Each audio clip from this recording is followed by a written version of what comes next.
wall, and it's like, I don't know, winter and the seaside, and they're just looking up the helicopters, and it's almost poetic, but no picture was the helicopter should look poetic, so I think there is all kinds of like surprise, and that's really nice.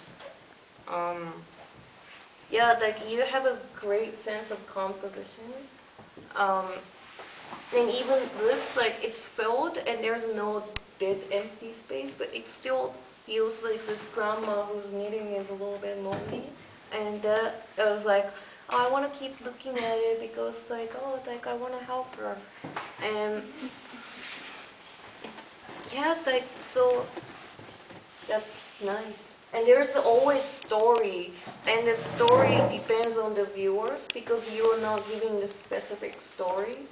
And if you give specific story, so like, I don't know, but like, something is happening and ending and everyone gets the same story out of the picture.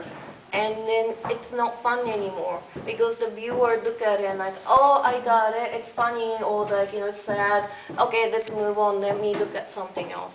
But if something, story is open-ended, like the viewers are more attracted and want to look at it more because if someone sees this and then come out, you ask them to come out with a story, everyone comes up with a different story. But everyone comes up with a story. I think that's why it is so